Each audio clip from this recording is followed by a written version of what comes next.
So today we're going to be doing the valve adjustment on a 2003 Honda Element, and I've already got the car up on jack stands and wheel chocks, and we're looking into the passenger side wheel well here.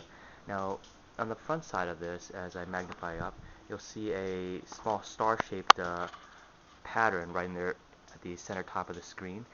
Through that star-shaped hole, you can put a 19 millimeter socket with a long extension on it, and this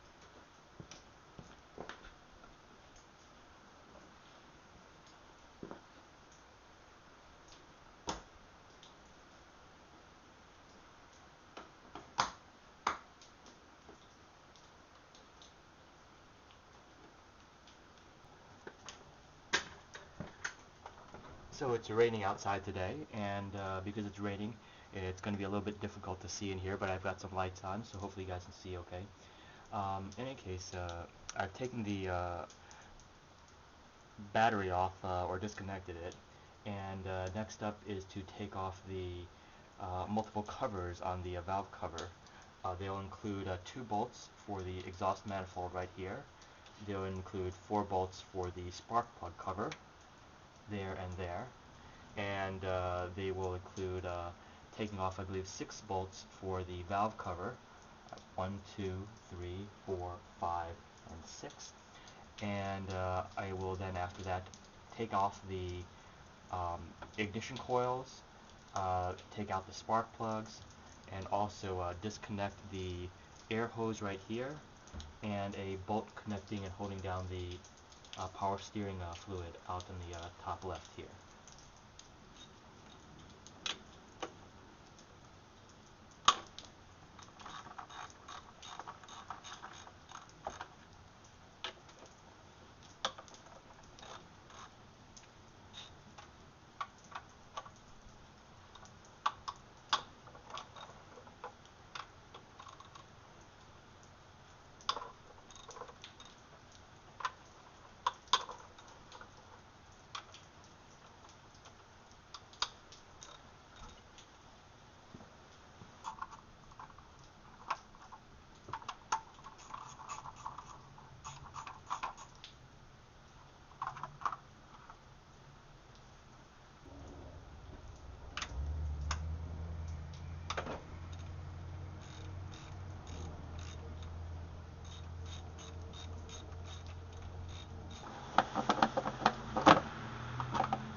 And next thing up, I'm going to take out those last 2 bolts that are holding 2 of the spark plugs in.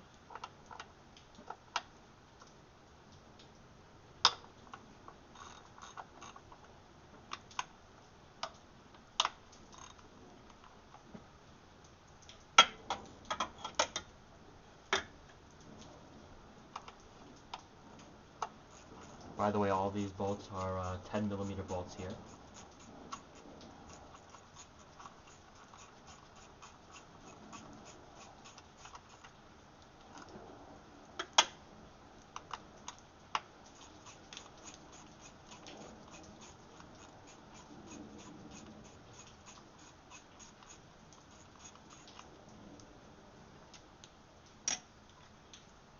Next we're going to pull the ignition plugs. There's a little tab on the side of these ignition plugs that I have to push on to separate them. There we go.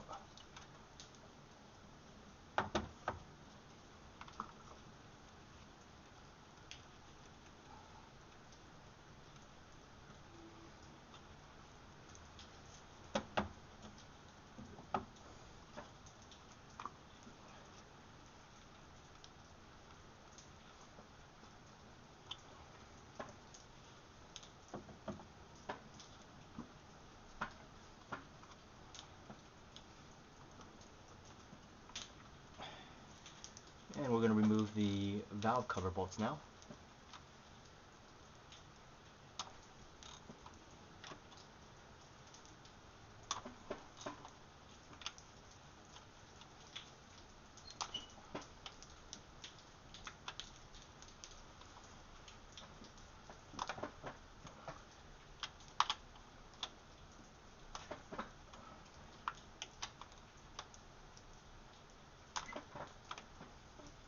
So each of these caps has a metal washer and a rubber gasket associated with them. See if I can gently pry those up.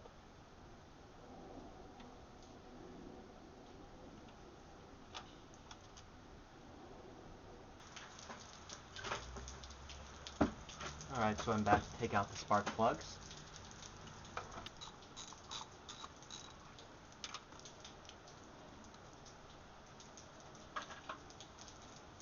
Alright, next up we're going to take off that clamp to the air hose.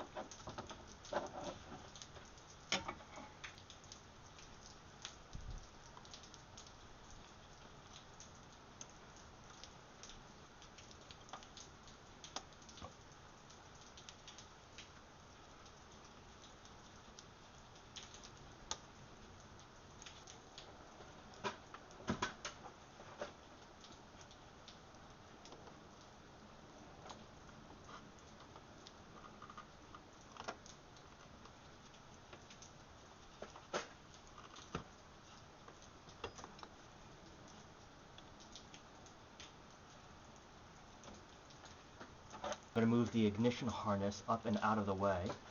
Basically pull this up and backwards here.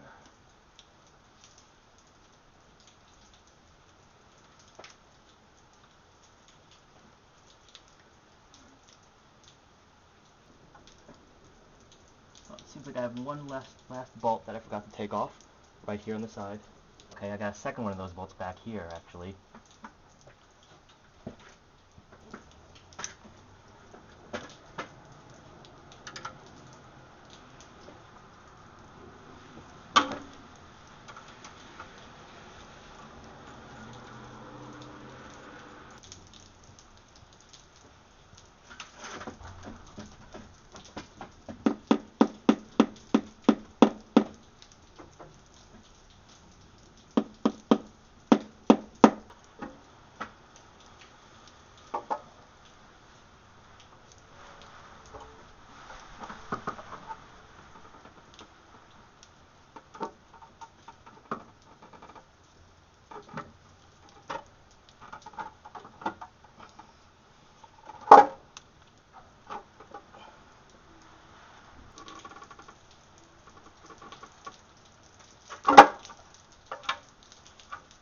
There we go.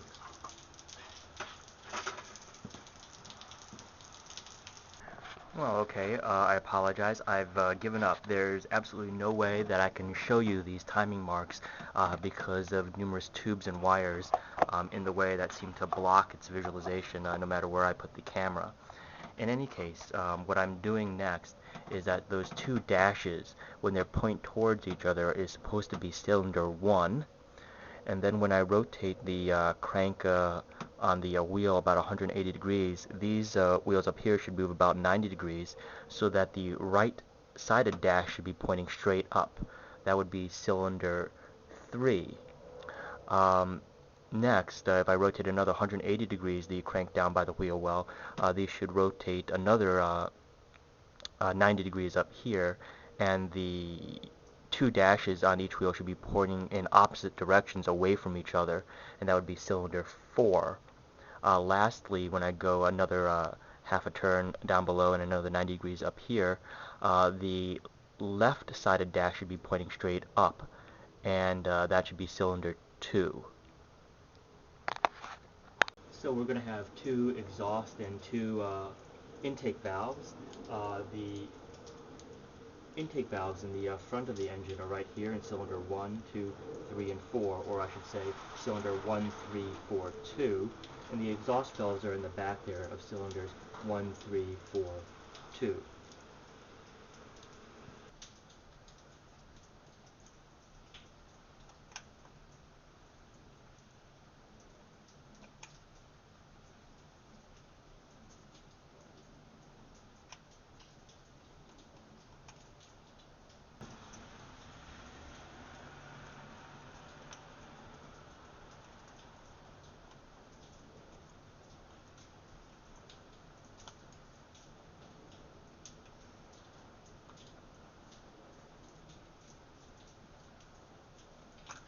So next I'm going to go on to cylinder 3.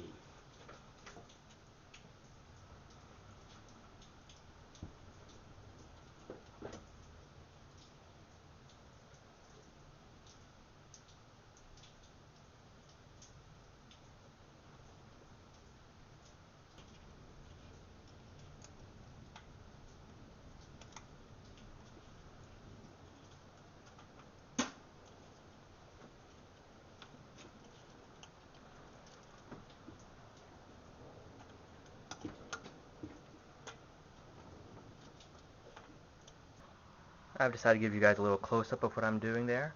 This is one of the intake valves of cylinder 1 that we're looking at, and this is the 10/1000ths feeler gauge that's going into the spot, and that shows it going through. So that's what I've basically been doing. You can see the lock nut and a screw on top right here, and that's what I'm adjusting to tighten or loosen the valves. Okay. And so I'm going to check that one more time before putting everything back together.